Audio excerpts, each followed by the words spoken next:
Wherever you go, whatever you do, throw a little at it. Omax, Vest and Briefs.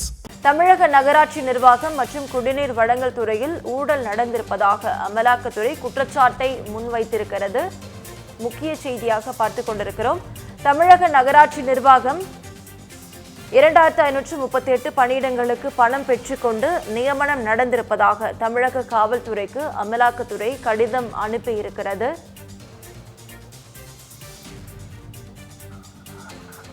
இது குறித்த முழு விவரங்களை வழங்க செய்தியாளர் வினோத் நம்மோடு இணைப்பில் காத்திருக்கிறார். வினோத், வணக்கம். முழு விவரங்கள். வணக்கம் நவீனா. மாநில நகராட்சி நிர்வாகம் மற்றும் குடிநீர் வழங்கல் துறையில் 2538 பணியிடங்களுக்கு அதிகாரிகள் மற்றும் ஊழியர்களை தேர்ந்தெடுப்பதில் பணம் கொடுத்து வேலை அளித்ததாக ஒரு மோசடி நடந்திருப்பதாக அமலாக்கத்துறை தமிழக காவல்துறைக்கு திங்கட்கிழமை கடிதம் ஒன்று அனுப்பியிருக்கிறது. இந்த ஆண்டின் தொடக்கத்தில் நடத்தப்பட்ட ஒரு சோதனையின் போது கிடைத்த ஆதாரங்களை அமலாக்கத்துறை இந்த கடிதத்தில் சுட்டிக்காட்டியிருப்பதாக தகவல்கள் வெளியாகியிருக்கிறது. இந்த பணியிடங்களுக்கான ஆணைகளை முதலமைச்சர் மு க ஸ்டாலின் அவர்கள் ஆகஸ்ட் 6ஆம் தேதி அன்று பணி ஆணையை என்பதை வழங்கியிருக்கிறார். சட்டவிரோத பணிமாற்ற தடை சட்டத்தின் அடிப்படையில் தமிழக காவல்துறை தலைவரான தமிழக டிஜிபிக்கு அனுப்பப்பட்ட இந்த தகவலில் சில செல்வாக்கு மிக்க அரசியல்வாதிகள் மற்றும் அவர்களுக்கு நெருக்கமானவர்கள் மூலம் ஒரு பதவிக்கு ரூபாய் 25 லட்சம் முதல் 35 லட்சம் வரை லஞ்சம் வசூலிக்கப்பட்டதாக அமலாக்கத்துறை தரப்பில் தெரிவிக்கப்பட்டிருக்கிறது. 2024ஆம் ஆண்டு நடுப்பகுதியில் நடந்த தேர்வு முறையை மாற்றியமைத்து குறைந்தது 150 வேட்பாளர்களுக்கு ஆகஸ்ட் 2025 பணி ஆணைகள் வழங்கப்பட்டதாக அமலாக்கத்துறை தரப்பில் குற்றம் சாட்டப்பட்டிருக்கிறது. மேலும் தேர்வுகள் நடத்திய அண்ணா பல்கலைக்கழக அதிகாரிகளுக்கும் எதிராகவும் விசாரணை நடத்த கோரியுள்ளது. குறிப்பாக அந்த கடிதத்தில் அமலாக்கத்துறை 232 பக்கங்கள் கொண்ட ஒரு அறிக்கையை அளித்துள்ளது. இதில் சந்தேகப்படும் மோசடியின் முக்கிய நபர்கள் பெயர்கள், அதில் அவர்களின் பங்கு குறித்து விவரங்கள், தேர்வில் முறைகேடு செய்யப்பட்ட விதம் மற்றும் 150 நபர்களின் விவரங்கள் இருப்பதாகவும் தெரிவிக்கப்பட்டிருக்கிறது.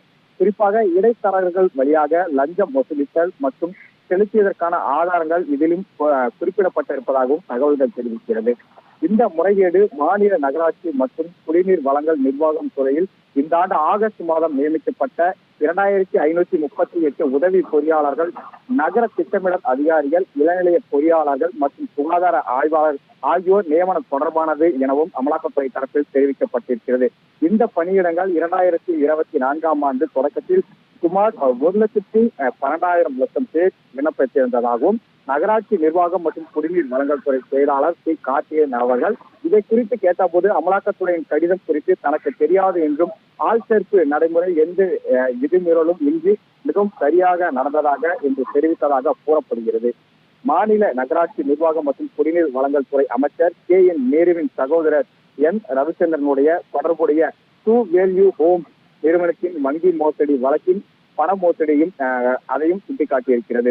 அமலாக்கத்துறை விசாரித்த போது இந்த வேலை வாய்ப்பு மோசடி குறித்து விவரங்களை வெளிவந்ததாக அமலாக்கத்துறை கடிதத்தில் தற்போது குறிப்பிடப்பட்டிருக்கிறது.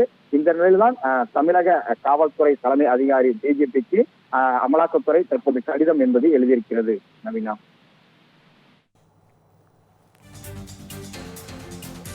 முழு விவரங்களுக்கு நன்றி வினோத்.